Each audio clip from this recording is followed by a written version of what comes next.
The sky cracked open like parchment scorched by firelight, ash-colored snow tumbling through the dusk. Pines leaned like mourners along the ridge, their limbs heavy with silence. Taza Red Elk trudged through it, boots crunching over bone-white frost, a cedar bundle strapped across his broad back. Each step was slow, steady, the gait of a man with nowhere to be, and no one expecting him. The world didn't speak to Taza anymore, not since his brother's name was carved into army stone. Not since the whispers in Stillwater turned his shadow into legend. They called him Ghost Elk now, half man, half myth. Some claimed he'd slit the throat of a cavalry captain with a rock shard. Others said he wandered the hills to feed wolves and bury bones. Taza didn't correct any of it. Truth, like smoke, only made men choke. By the time he reached the cave, his cave, night was inked across the sky. A soft snow sifted down like sifted ash, kissing the ground with the hush of forgotten lullabies. He stopped at the threshold, head tilting, nostrils flaring. Something was wrong. He unslung the cedar slowly, fingers brushing the hatchet at his belt. The scent of fire and wet wool drifted to him, foreign. Quiet as winter itself, he stepped through the narrow mouth of rock, ready to confront fox or thief. But what he found made him pause mid-breath. There, curled on her side near the dead coals of his hearth, was a girl, pale as a funerary candle.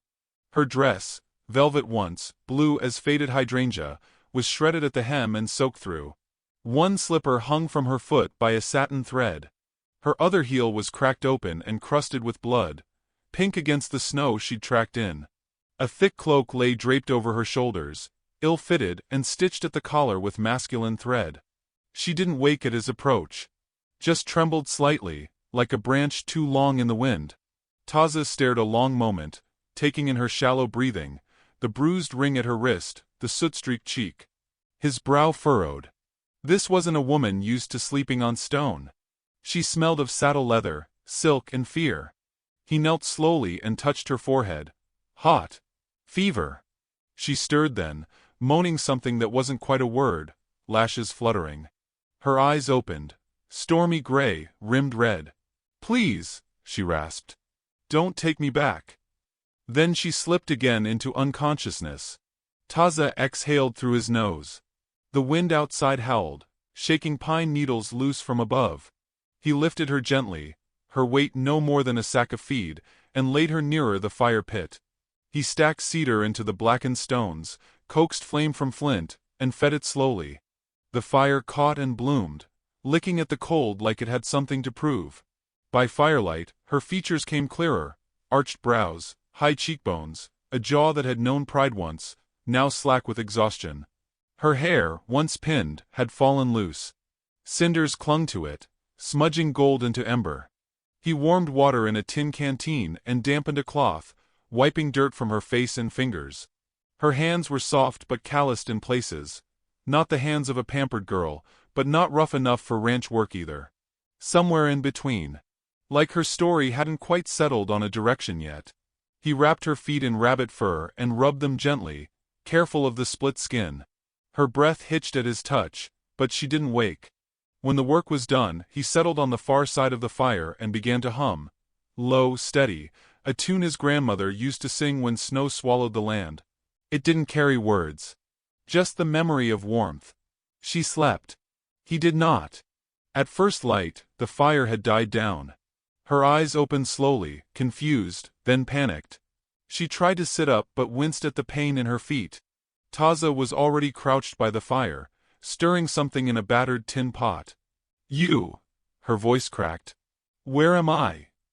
Taza met her eyes but said nothing. He stirred once more, then poured the stew into a wooden bowl and held it out. She hesitated. Looked around. Recognized she was alone but not captive. And starving. She took the bowl with shaking hands. Ate in silence. When she finished, she licked her lips, embarrassed at her hunger perhaps. Or ashamed. "I'm Nora," she said finally, her voice steadier. "Nora Lee." Taza nodded once. No flicker crossed his face to betray disbelief. She glanced toward the cave's mouth. "I'll go as soon as I can stand. I didn't mean to intrude." Still, he said nothing. Did you find me out there? He only added more wood to the fire. The flames answered for him. Her gaze softened. You could have left me to die. He looked up then. Snow don't care who you are, he said. Only whether you stop moving. She blinked, caught by the truth in it. That day passed slow, the way winter days do. Nora tried to stand and fell back, cursing softly. She asked questions Taza didn't answer. Where was he from? Did he live alone? Was there a road nearby? But she didn't press hard. Something about his silence wasn't threatening. It felt earned. That night, she combed her fingers through her hair, wincing at the tangles. He watched a moment, then reached into a sack and handed her the wooden comb she'd seen earlier. Made it, he said simply. She took it gently. You carve. He nodded once. She ran the comb through her hair, slower now. My father never let me do anything for myself. Said soft hands were a sign of breeding. Her tone had a brittle edge, like something trying not to shatter.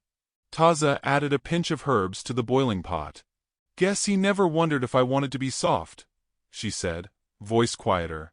Or if I wanted to be anything. Silence hung between them. Not heavy, just shared. Outside, the wind picked up.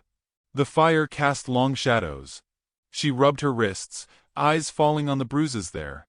If he comes looking, my father, you should say you never saw me. He looked at her for a long time, then spoke. I don't lie. Then don't speak, she whispered. They both sat quiet for a long while. At one point, she dozed again. Taza laid another blanket over her, his fingers barely grazing the skin of her hand. She didn't stir. But her hand stayed open this time, palm up. He stared at it as though it asked him something. Outside, snow continued its slow descent, a hush covering the land. And though nothing was said, something had already shifted. Like when the first crack of thaw splinters through river ice. You don't hear it coming. But you feel it in your bones. And Taza, for all his silence, felt it too. A girl had arrived with cinders in her hair and secrets in her eyes. He had let her stay one night. But winter's hold does not loosen kindly. And ghosts, Apache or not, do not always stay buried. Morning slid in softly, like a pale quilt pulled over the land. Snow had thinned into a misty drizzle, and the pines outside the cave glistened with melt, their needles hung heavy with last night's breath. Inside, the fire had died to coals, but the heat lingered, stubborn in its corners. Nora woke to the scent of cedar smoke, and something sweet boiling in a tin pot. She blinked, eyes adjusting to the dimness, and found herself alone. Not quite. A folded blanket had been placed at her feet. Next to it, a steaming tin cup, the metal blackened from years of flame, filled with amber-colored tea that smelled of pine and crushed something else. Wild mint, maybe, or sweetgrass. She took it with both hands, warming her palms before bringing it to her lips. It burned a little, but the warmth filled her in ways the fire could not. She turned her face toward the cave's opening, watched as the snowfall surrendered to rain. The world outside shimmered, like sorrow caught in mid-thaw. Footsteps returned a moment later, boots scraping gravel. Taza stepped inside, hair damp and pulled back, carrying a bundle of dried rabbit meat and a small pouch of river stones. His gaze brushed past her without lingering. She nodded a quiet thanks for the tea. He nodded back. The silence between them wasn't uncomfortable anymore. It felt like the kind that let grief stretch its legs. She wrapped the blanket around her shoulders and cleared her throat. I know I said I'd leave yesterday, but I still can't walk proper. I tried. Taza glanced down at her wrapped feet. Storm hasn't cleared, he said. You stay. His voice was deep, not rough, but low like earth under hoof. She bit her lip. And what do I owe you for this charity? He didn't answer. Just handed her a small strip of dried meat, then turned to feed the coals. She took it. Chewed slowly. I meant it, she said. I don't expect your kindness. I don't even deserve it. You bleed. You breathe, he replied, tossing another cedar stick onto the fire. That's enough. She blinked, caught off guard. Not where I'm from, she murmured. That evening, she helped with supper. sat on a flat stone, snapping beans he dried and saved. He carved flint by firelight, shaping one edge into an arrowhead, the other into a dull blade. "I lied about my name," she said softly, not looking up. He didn't pause his carving. "I said Nora Lee. It's not true. But I don't want you to know the other." He tilted his head slightly, eyes still focused on his work. "I figure names don't mean much up here anyway," she added. "Not the way they do down in Stillwater." He looked up then, just once. "Up here, a name is what you carry, not what you're called." She smiled faintly. "Then maybe I'll carry yours a while." Taza said nothing, but something softened behind his eyes. Over the next days, she made herself useful. Her feet still ached, but she limped through chores without complaint. She folded blankets, rinsed herbs, strung pine cones along the cave's edge to ward off coyotes. Taza watched without offering praise or instruction, but his silence felt more like permission than indifference. One morning, she found him mending his old buckskin vest. The seam along the shoulder had torn. She crouched beside him and offered her help. "My mother taught me this. When the servants weren't looking." He handed her the vest without a word, and she stitched it neatly, each thread tight and deliberate. Later, he left to check snares, and she wandered the cave. Her fingers traced a medicine bundle hanging near his sleeping roll. Beads, feathers, small bones, and a smooth black stone the size of her thumb. Each item was tied with sinew, some painted with ochre, others left bare. She felt like she was looking through someone's life, one wound at a time. When he returned, he found her still staring. "I didn't touch," she said quickly. He set down his catch, a rabbit already gutted, and walked over. "What do they mean?" she asked. He studied the bundle. "Each one's a thing I buried. Or failed to." "That stone, the black one?" "My brother," he said. "His blood on Union snow." She went still. "I'm sorry," she whispered. "I know what it's like. To have a brother taken. I had one once. Much younger. Sickly. He died when I was 15. No war. Just, nobody cared enough to treat a poor child's fever." Taza nodded. He understood that kind of silence too.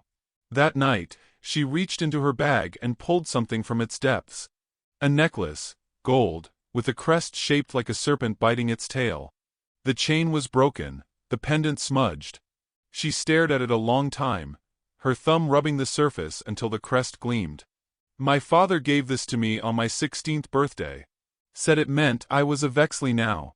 That I had a place, a future. It always felt like a collar." She walked to the fire and knelt. "I don't want to carry it anymore." And she dropped it into the flame. It hissed, gold screaming for a second before vanishing beneath the crackling wood. The smell of scorched metal filled the cave. She didn't look away. Taza watched her from across the room. His eyes reflected the flame, not its heat, but its change. Later, she curled near the fire, and he laid a blanket over her once more. But this time, when she felt his hand brush hers, she didn't pretend to be asleep. She turned her palm upward again, inviting. And though he didn't take it, he didn't pull away either. The next morning, she woke to birdsong. Snow had melted overnight, leaving behind damp earth and scattered pine needles. Her feet still ached, but she could stand longer now. Walk slower, steadier. She stepped outside the cave for the first time since her arrival. The air was sharp, clean, the world reborn. Taza stood near the ridge, staring out over the valley, his form motionless, rooted like one of the tall redwoods behind him. She joined him in silence. From up there, the river below looked like a ribbon of molten silver. The wind tugged at her dress, teased strands of her hair into her eyes. "I don't know where to go," she admitted. He didn't look at her, just said, "Wherever you walk, take only what you're willing to give back." She swallowed hard. "And what if no one wants what I have to give?" He turned then, really turned, his face shadowed by hair and sun. "You gave me a quiet morning," he said. "That's more than most." She looked away, blinking fast. "If I had a bead, I'd put it in your bundle. For kindness." "You still can," he said. And for the first time he smiled. It was slight, almost imperceptible, but it cracked something in her chest. A warmth she hadn't felt since childhood. Not safety, not even trust. Something older. Recognition. Of what, she didn't yet know. But she knew she wanted to stay long enough to find out. And in the quiet, as the wind moved gently through the pines, something unsaid passed between them. Not love. Not yet. But maybe something more enduring. Something that didn't need a name. Stillwater had a way of chewing through secrets like tobacco, spitting the pulp out louder than it ever went in. It began, as such things do, with a half-drunk mule skinner named Clem Postle, who swore he saw a woman's boot print near Ghost Elk's Canyon while hunting grouse. Claimed he followed the tracks for a half-mile before snow swallowed them. Claimed the prints were too narrow for an Apache, and besides, no Apache woman would wear a ribboned heel. He told this to Willa Cardoon, who was stacking tins of pickled beets in her dry goods store, and within 3 hours, the story had grown teeth. By sundown, folks weren't just whispering about a woman in the hills. They were whispering about which woman, and how long until the Baron sent his dog sniffing. Back in the hills, under the wide breath of a sky that never lied, Taza was mending a snowshoe frame, while Lenora practiced walking the rocky trail outside the cave. Her limp was easing. With every passing day, her shoulders held less weight and her eyes more light. She no longer jumped at coyote howls or dreamed aloud in her sleep.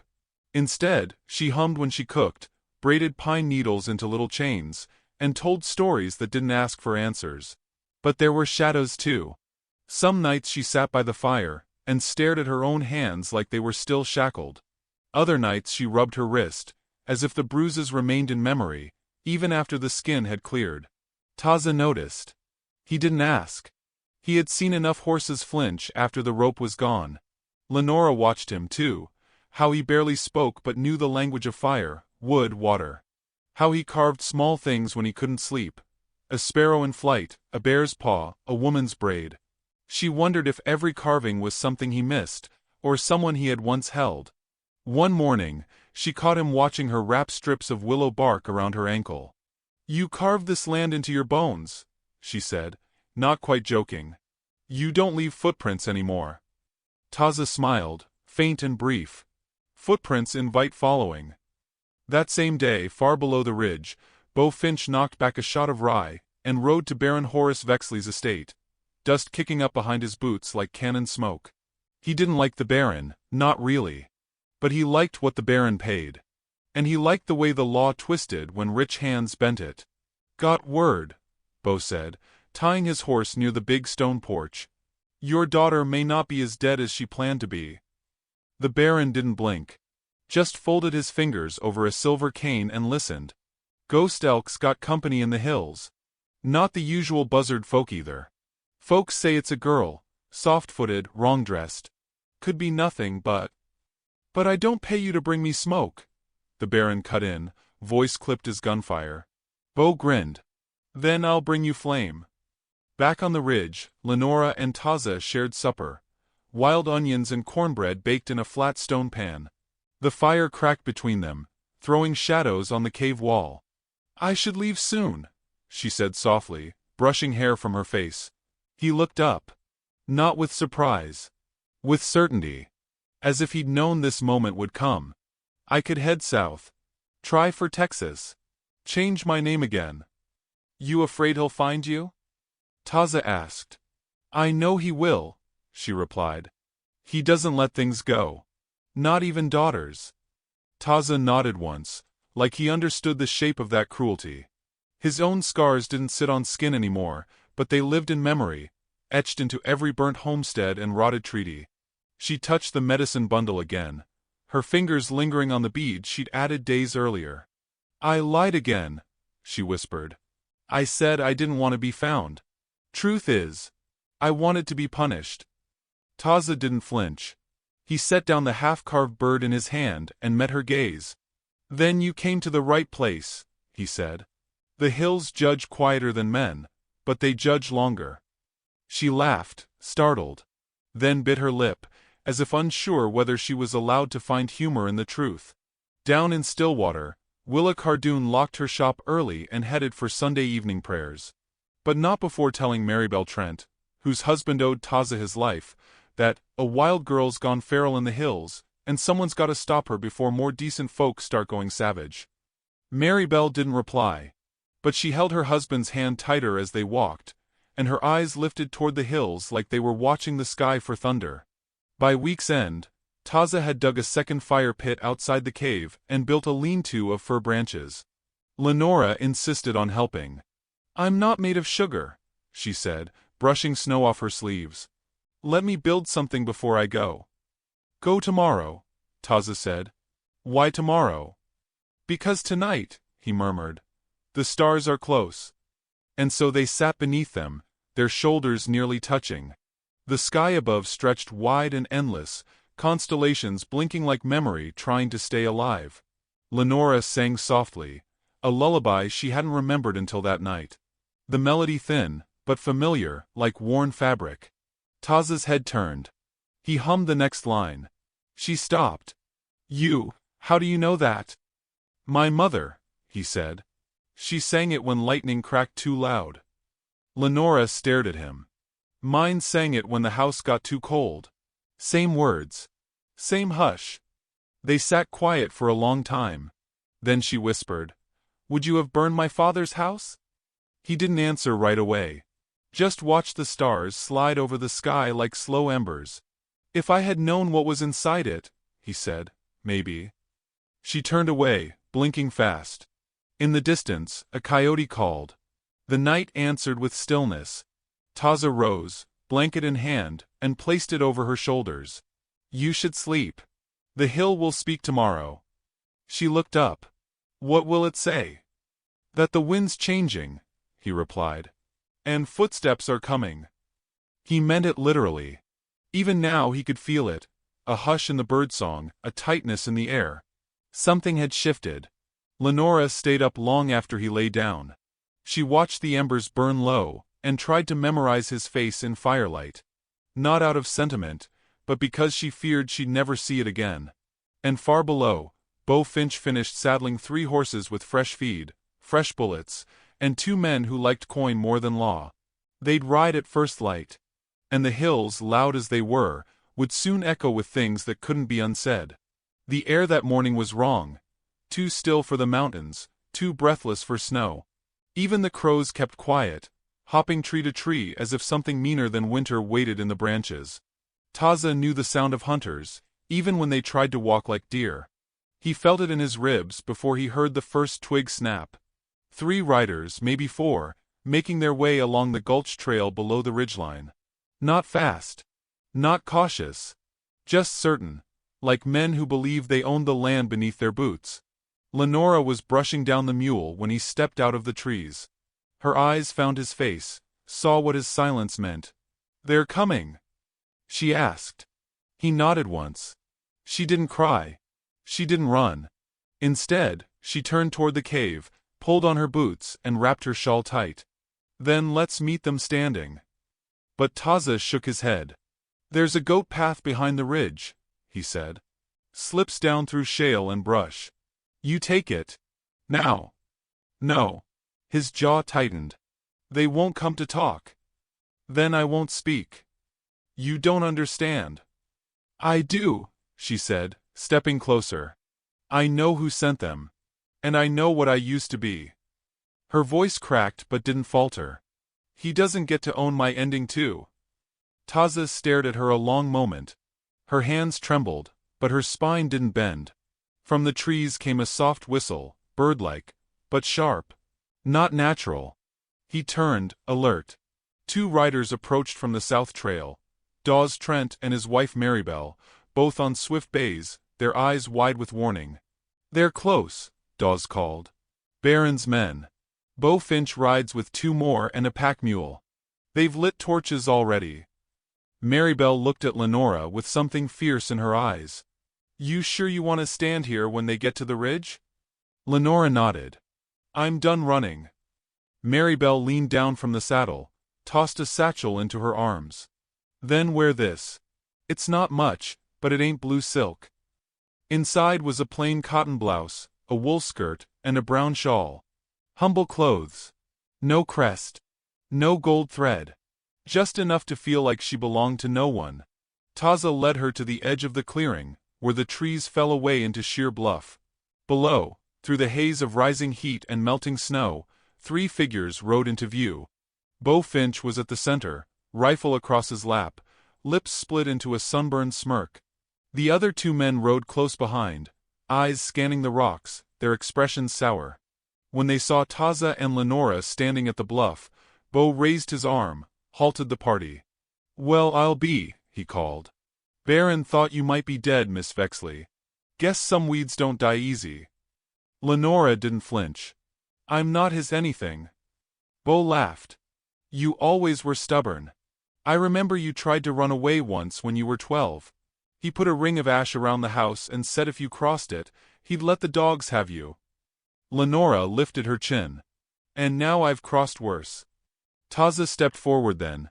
Quiet, massive, unmoved. His bow rested across his shoulder, unstrung, but his stillness carried more threat than the weapons aimed his way. Bo's eyes flicked toward him. "You. Ghost elk. You know who you're harboring." "She's here," Taza said, "because Snow would have killed her otherwise." Bo snorted. "Don't dress it up like mercy. You're keeping the Baron's daughter. That makes you a thief. Maybe a traitor." "She is not his anymore," Taza said, voice low. Bo lifted the rifle and aimed, not at Taza, but at Lenora. "She belongs to Stillwater. To her blood." Marybelle, watching from the trees above, raised a small revolver and fired. The bullet struck the earth near Bo's horse, sending it skittering back. The shot rang through the canyon, sharp as a church bell. "You fire again," Marybelle called, "and I'll send one through your throat." Bo cursed, swung his rifle toward the trees, but Dawes stepped forward then, his own weapon drawn. "We remember what Taza did. Saved our son when the river took him. You want to make this a hanging offense, Bo? You'll be the one swinging." The other riders hesitated, shifting in their saddles. Bo spat. "She's a baron's daughter." "No," Lenora said firmly, stepping forward. "I was. But not anymore." She reached into her pocket and pulled out a bead, the same one she'd carved the night before. With quiet hands, she walked to Taza and tied it to his medicine bundle. "This one," she said, voice loud enough to carry, "is not for sorrow. It's for choosing the fire instead of the shadow." Taza looked at her. The cold wind whipped her hair across her face, but she stood still, unafraid. He turned back to Bo. "Ride down. Or stay.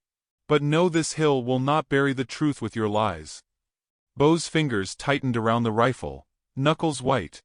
Then, slowly, he lowered it. "This isn't over," he muttered. "The Baron will want her back." Taza stepped forward again, gaze steady. "Then let him come." Bo wheeled his horse and rode back down the slope, his men following. Silence fell.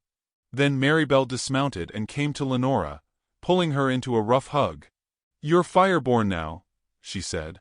"Ain't no man's leash gonna hold you again." Lenora smiled, and though her lip bled where the cold had cracked it, her eyes were brighter than they'd ever been. That night, the fire danced high. Taza carved a second medicine bundle and handed it to Lenora. "For your story," he said. She held it like a fragile thing. "What if I don't know what to put in it?" "You will," he replied. "The fire tells you in time." And far below the ridge, Baron Vexley sat in his great house, tapping his cane against the floor, the sound like a funeral drum. He'd heard nothing yet. But the wind had shifted. And in the hills above Stillwater, 2 people sat side by side, watching flame paint the cave walls gold. Not lovers. Not yet. But firewalkers now, both of them. And neither would ever walk alone again. Night sank like a wolf over the hills, slow and snarling, gnawing at the last light. In the cave, the fire had burned low, but neither Taza nor Lenora slept. The silence between them was thick, not with fear, but with the knowing that some paths cannot be walked backward. Taza sat cross-legged, grinding pigment into a hollowed stone. Ochre, soot and fat. His fingers were stained with it, earthy and old. Across from him, Lenora traced the string of her new medicine bundle, every knot and bead telling a story she had only begun to understand. "When you left him," Taza asked softly, "what did you hope would happen?" She didn't answer right away. Her gaze was distant, fixed on the fire like it might reveal something true. "I didn't hope," she said finally. "I just ran." He nodded, not as agreement, but as witness. "Hope comes later. After you choose the pain." She looked up, surprised at how well he understood. "Is that what you did? When you left your people?" "I didn't leave," he said. "They buried me. The whites call it surrender. We called it survival." Lenora touched the little carving she'd tied to her bundle, a spiral etched in pinewood. "And this? What's this one mean?" Taza smiled faintly. "That one's for turning back. For when you go too far and still choose to keep walking." Outside, the wind picked up. It sounded different now, louder, angrier. Branches scraped the rock face like claws. The air carried a scent that didn't belong. Lamp oil, iron, horses. Taza was already moving. He slipped his bow from the wall, strung it in 2 movements, and grabbed the quiver. Lenora stood, heart in her throat. "How many?"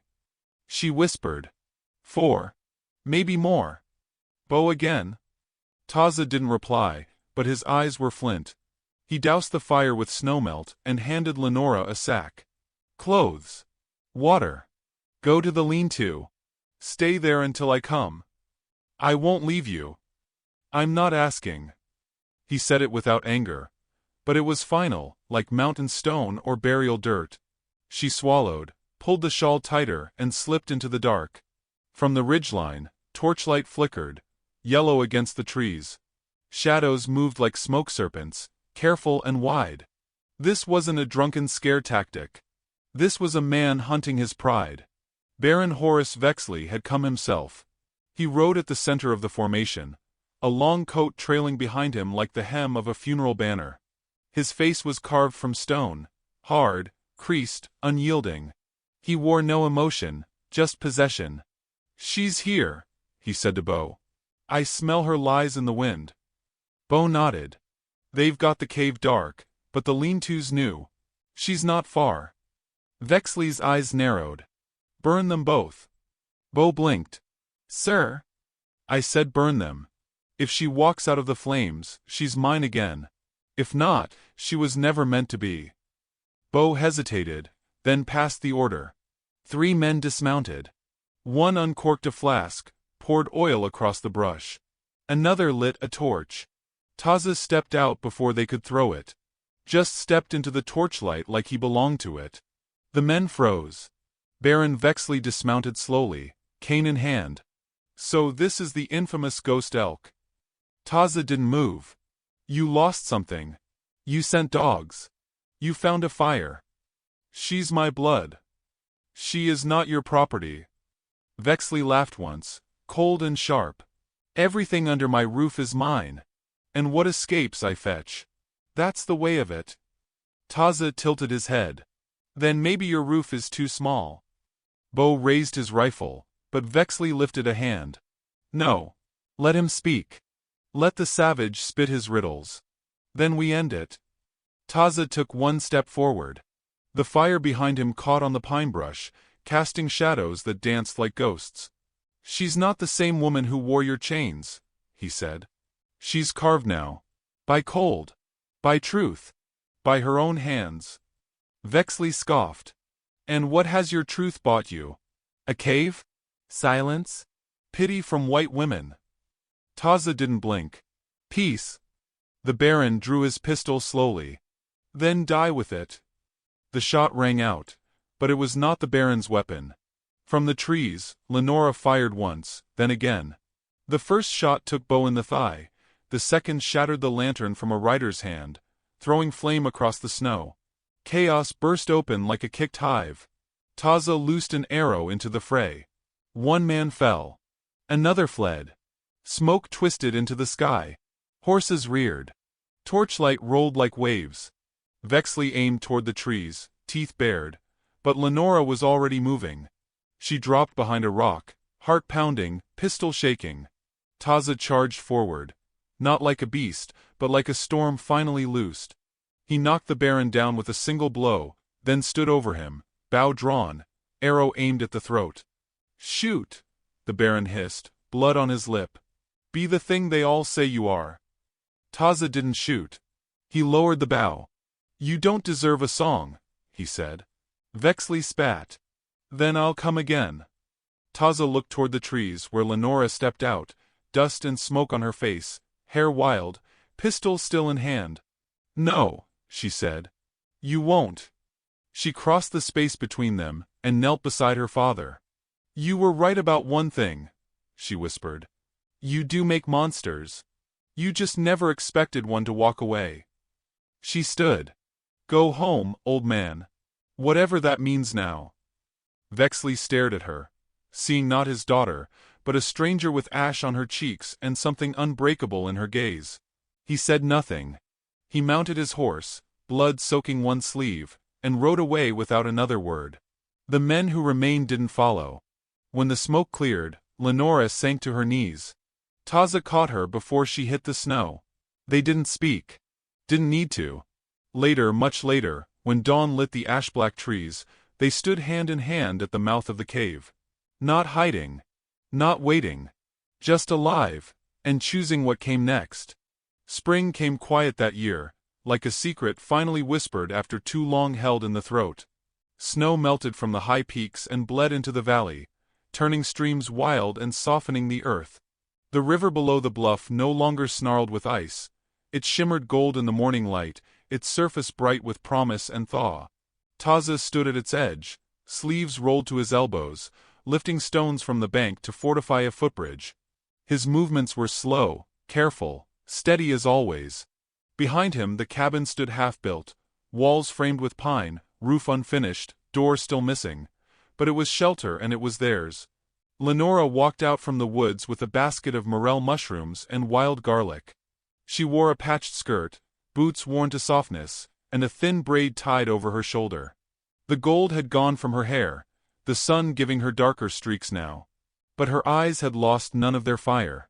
She paused by the edge of the stream, watched him in silence, then knelt to wash her hands. The water was cold enough to bite. She welcomed it. "They say the river turns gold at dusk," she murmured, glancing at the current. Taza didn't look up. "Depends on the sky.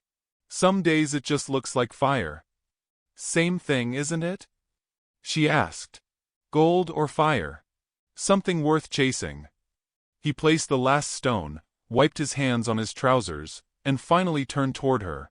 "Only if you know how to carry it." She smiled, but her throat tightened. "You think I carry things well?" "You don't drop them," he said. "Even when they burn."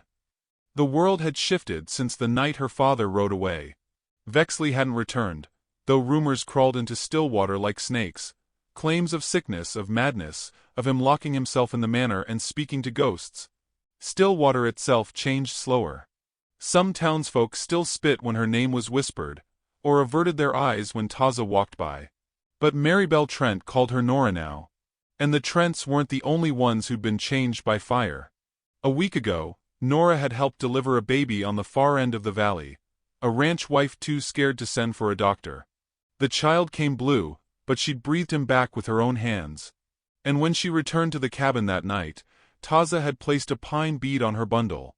One he carved in her absence. "She breathes life," it read. She didn't ask if he meant the child or her. Either answer was true.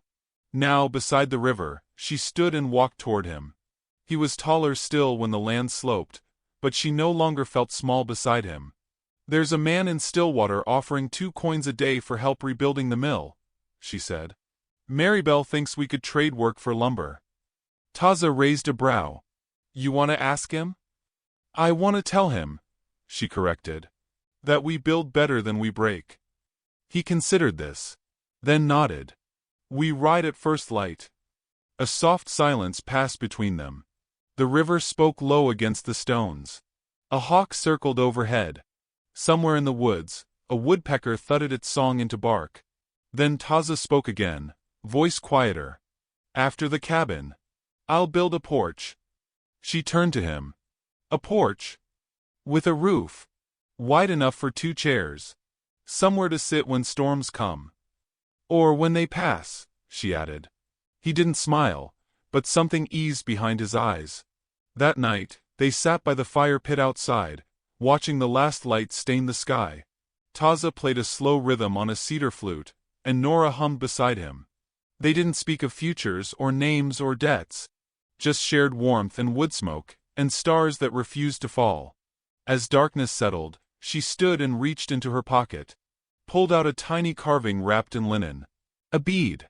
It was shaped like a doorway. She knelt by his bundle, undid the leather cord, and tied it to the string beside the others. This one's not for sorrow either, she said softly. It's for what comes after. Taza reached out, took her hand. Not roughly. Not as claim. But as offering. They sat that way a long time, until the fire burned down to coals. When dawn came, they rode together toward Stillwater. 2 riders, unhurried, their shadows stretching long behind them like a story not finished, only paused. And far behind them, the river turned to gold. Sometimes, a man opens his door to a stranger with cinders in her hair and silence in her bones.